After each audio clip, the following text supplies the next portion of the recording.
GDP is a really dumb concept. Imagine there's economy A and economy B. They both have the exact same apple from the exact same location, which is in X. The distance from X to economy A and B is the exact same.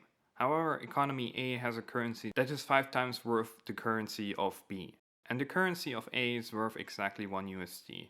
So which economy is stronger?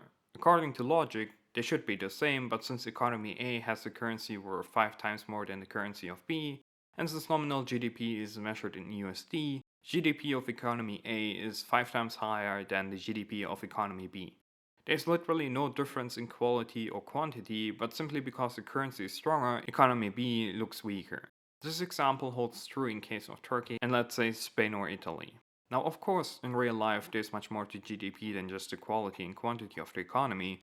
For instance, political rights in particular for investments, operating, selling goods inside the country, taking loans as well as founding companies inside a specific countries. Just to scratch a few examples, all of these things do affect foreign investments and thus the currency strength and with it nominal GDP. However, this already shows a fundamental problem with nominal GDP. It has a very hard time giving you an answer in regards to which country is comparably bigger. It's just nonsense to claim that the Dutch economy is bigger than, let's say, Egypt with more than 5 times the population. 70 million people simply can't compete with 105 million people. They said more to nominal GDP, which is complete nonsense. Imagine country C and D. Country C has an economic output of 5 million USD and country D has an economic output of 4.5 million USD, but has a foreign company worth 500,000 USD that pays little to no taxes. The company has a seat in country C. Now both countries have 5 million people, so logically speaking, country C should have a more productive economy than country D per capita. But no, on paper the economic output is about the same. If you look at GDP per capita of Ireland and Great Britain, we see a difference of double. Irish people on paper, according to nominal GDP per capita, are twice as rich as British people, which is just not how reality works. In reality, they're about equally rich, but since a lot of international companies have their seats in Ireland due to low taxes, it looks like Irish people are one of the richest people on earth and on average.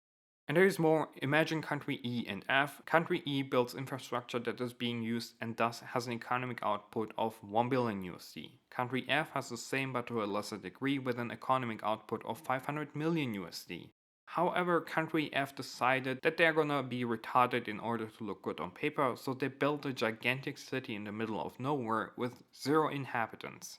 Since the company doing so massively profited from it, the company is a domestic company, the GDP of country F rose to 1 billion USD as well.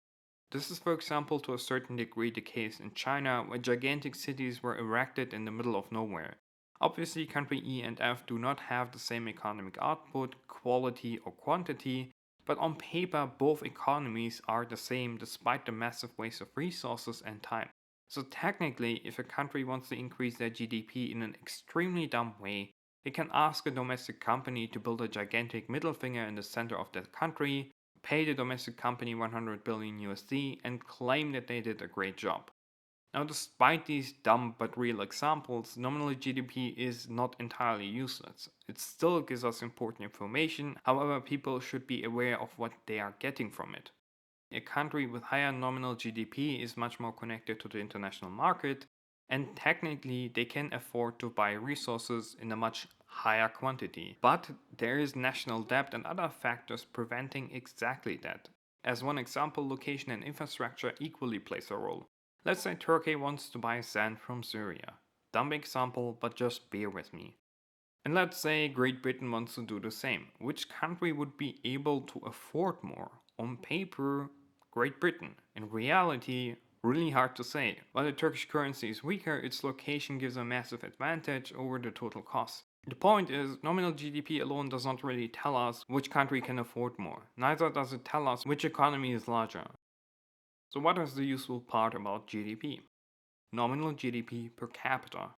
While this can still be inflated by reasons explained previously, generally speaking it's true to say a higher nominal GDP per capita equals more wealth for the average citizen. The reason for that is nominal GDP is connected to certain key sectors of the economy. For instance, if a country exports more than it imports, its currency becomes more valuable and thus nominal GDP increases. As a result, people can afford international products more easily, and especially when they are not produced within the country. So the Turkish economy is in reality not shrinking, it's the wealth of the people that is going to shed, which is by no means better, but this is more of a crisis rooted in finances than the actual physical increase of the economy. Nominal GDP per capita or nominal GDP in general also gives us no clue about the future of the country or issues it may or may not have.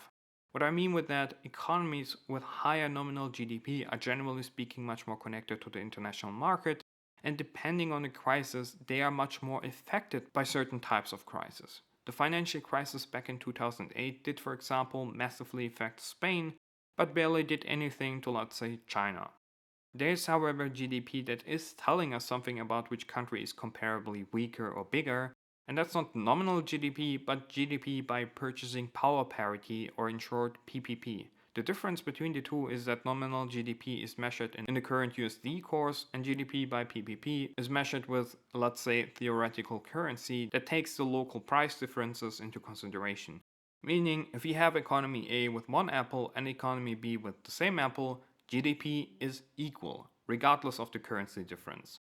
But, and that's the important question, why should I care about this?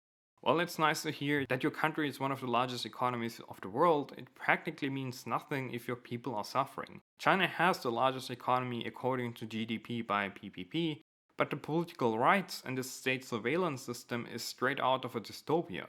Well, let's take Turkey as an example, which is almost in the top 10 of the largest economies of the world. But what's the point if people can't save any money, are mostly denied of making a vacation outside the country, and can't afford electronic devices without substantial saving, which is really hard and sometimes impossible to make. So in conclusion, this is more of a comparison between the middle class, and there is really limited information you're getting out of here. I don't think disregarding GDP entirely is the way to go, but I feel like governments have to start advertising their success based on nominal GDP per capita, as well as other indicators that describe overall happiness, sustainable energy production and consumption, opportunity, and quality of life rather than a flat nominal GDP number. Like, sure, it's nice that the US is number one, but it sure leaves a bitter aftertaste when you know that life expectancy is on the level of Estonia, even behind Turkey.